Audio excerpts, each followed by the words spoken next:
आज की हमारी इस वीडियो का टॉपिक है लेबर एंड इट्स क्लासिफिकेशंस। सबसे पहले हम देखते हैं कि टर्म लेबर से क्या मुराद है। लेबर से मुराद ऐसे तमाम वर्कर्स हैं जो काम कर रहे हैं किसी भी फैक्ट्री के अंदर। जितने भी फैक्ट्री के अंदर लोग काम कर रहे होंगे वो सब के सब लेबर कहलाएंगे। अब अगर हम बात करें फर्नीचर फैक्ट्री है, अगर जहाँ पे फर्नीचर बन रहा है तो वहाँ पे जितने भी लोग हैं उनमें अगर सिक्योरिटी गार्ड हैं, हेल्पर हैं, ड्राइवर, कारपेंटर, इसके अलावा कैंटीन स्टाफ के जो लोग काम कर रहे हैं वो सारे के सारे इस फैक्ट्री के लिए लेबर कहलाएंगे। अब ये लोग जितने भी किसी फैक्ट्री के अंदर, ये जो हमने फर्नीचर फैक्ट्री ली है इसके अंदर काम कर रहे हैं, ये क्यों काम कर रहे हैं? ताकि इनको कोई ना कोई वेज या सैलरी दी जाए, और ये जो वेज और सैलरी वो लेंगे वो इस फैक्ट्री के लिए लेबर कॉस्ट कहलाएगी। और ये जो है किसी भी प्रोडक्ट की या आइटम की कॉस्ट का बहुत बड़ा हिस्सा होता है। जिस तरह हम कॉस्ट क्लासिफिकेशंस के अंदर देखते हैं या तो वहाँ पे मटेरियल और लेबर और इसके अलावा फैक्ट्री ओवरहेड जो है वो उस किसी भी आइटम का बहुत बड़ा हिस्सा होती है। तो इस वीडियो के अंदर हम लेबर के बारे में बात कर रहे हैं। अब अगर हम बात करें लेबर की क्लासिफिकेशंस की, जिसको हम टाइप्स भी कह सकते हैं, तो हमारे पास लेबर की जो कॉस्ट अकाउंटिंग के अंदर कैटेगराइजेशन की गई है वो दो तरह से है। जो है हमारे पास एक डायरेक्ट लेबर और दूसरा इनडायरेक्ट लेबर। अब ये जो फर्नीचर फैक्ट्री के अंदर बहुत सारे लोग काम कर रहे थे, जिनमें सिक्योरिटी गार्ड भी थे, हेल्पर भी थे, ड्राइवर, कारपेंटर और कैंटीन स्टाफ एटसेट्रा के लोग जो काम कर रहे थे। अब इसमें से ये हमें आइडेंटिफाई करना होगा अपनी कॉस्ट अकाउंटिंग के पर्पस के लिए कि इनमें से कौन से लोग डायरेक्ट लेबर हैं और कौन से वाले लोग इनडायरेक्ट लेबर हैं। जो डायरेक्ट लेबर के वेजेस या सैलरी होंगी वो डायरेक्ट लेबर कॉस्ट कहलाएगी, और जो इनडायरेक्ट लेबर की वेज या सैलरी होगी वो इनडायरेक्ट लेबर कॉस्ट कहलाएगी। अब हम सबसे पहले देखते हैं कि डायरेक्ट लेबर कौन से वाले होते हैं। सबसे पहले हम बात करते हैं डायरेक्ट लेबर की।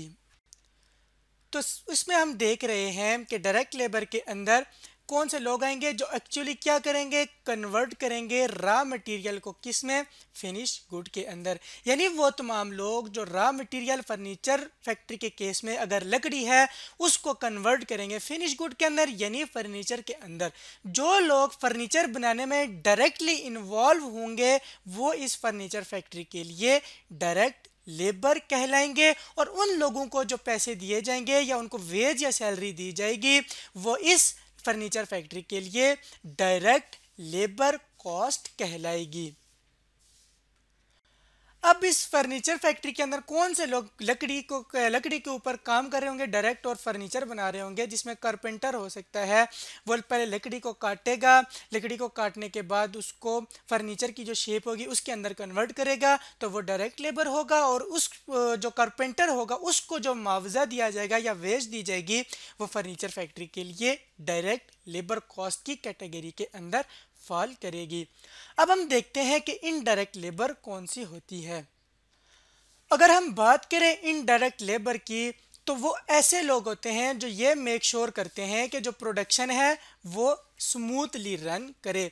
यानी वो डायरेक्टली चीज़ बनाने में, या फर्नीचर फैक्ट्री की बात करें तो वो डायरेक्टली फर्नीचर बनाने के अंदर नहीं इन्वॉल्व होंगे या उसके अंदर काम नहीं कर रहे होंगे, बल्कि वो जो लोग फर्नीचर बनाने का काम कर रहे होंगे उनकी हेल्प कर रहे होंगे। और इससे क्या होगा कि जो प्रोडक्शन होगी वो स्मूथली रन होगी। ये जो फर्नीचर बनाने का अमल है ये बगैर किसी तसलसल का शिकार हुए बढ़ता जाएगा, और इस तरह फर्नीचर जो है वो स्मूथली बनता रहेगा। जिस तरह हमने ऊपर लिस्ट डाउन किए थे कि लेबर कौन से होते हैं, तो इसके अंदर ये जो सिक्योरिटी गार्ड है ये डायरेक्ट फर्नीचर तो नहीं बना रहा होगा, लेकिन जो लोग वहाँ पे काम कर रहे होंगे और जो चीज़ें रखी होंगी उनकी सिक्योरिटी के ऊपर होगा। और इस तरीके से हेल्पर जो वहाँ पे काम कर रहे होंगे वो हेल्पर, वो जो कारपेंटर होगा इसकी हेल्प के लिए अगर है, या वो जो लकड़ी आ रही है या जो फर्नीचर बन चुका है उसकी लोडिंग अनलोडिंग के लिए वो रखे हुए हैं, तो वो भी इनडायरेक्ट लेबर में आएंगे। ड्राइवर जो गाड़ी ड्राइव कर रहा है लकड़ी लाने के लिए या फर्नीचर लेके जाने के लिए, वो भी हमारा इनडायरेक्ट लेबर होगा। इसी तरीके से कैंटीन स्टाफ जो इन लोगों के लिए, सबके लिए खाना बना रहा है, वो भी इनडायरेक्ट लेबर की कैटेगरी के अंदर आएगा। अब ये जो डायरेक्ट लेबर होंगे ये भी किसी ना किसी वेज या मुआवजे के लिए काम कर रहे होंगे, तो इनकी जो वेज होगी वो इस फैक्ट्री के लिए इनडायरेक्ट लेबर कॉस्ट कहलाएगी। अब कॉस्ट अकाउंटिंग के अंदर लेबर को डायरेक्ट और इनडायरेक्ट के अंदर इसलिए क्लासिफाई किया जाता है ताकि हम डायरेक्ट लेबर की कॉस्ट को और इनडायरेक्ट लेबर की कॉस्ट को फाइंड आउट कर सकें। अब ये क्यों इस तरह फाइंड करते हैं, इसलिए कि जो डायरेक्ट लेबर की कॉस्ट है वो किस ये जो फर्नीचर बन रहा होगा इसको डायरेक्टली चार्ज की जाएगी कि हमारे सिर्फ ये जो फर्नीचर बनाने की मजदूरी है वो इतने रुपीज़ होगी, वो ताकि इस फर्नीचर के ऊपर डायरेक्ट चार्ज कर सकें। साथ ही इसकी ये जो लकड़ी है उसके भी हमने बतानी होगी कि ये इस फर्नीचर बनाने के लिए इतनी लकड़ी और इतनी मजदूरी इस्तेमाल हुई है, इसलिए हमारे फर्नीचर की कीमत इतनी है। और जबकि ये जो इनडायरेक्ट लेबर कॉस्ट है ये भी इस फर्नीचर को चार्ज होता है लेकिन इनडायरेक्टली चार्ज होता है, यानी कि ये सबसे पहले फैक्ट्री ओवरहेड को चार्ज होगा और उसके बाद ये जो फर्नीचर की प्राइस होगी उसके अंदर ये इनडायरेक्ट लेबर की कॉस्ट इंक्लूड होगी।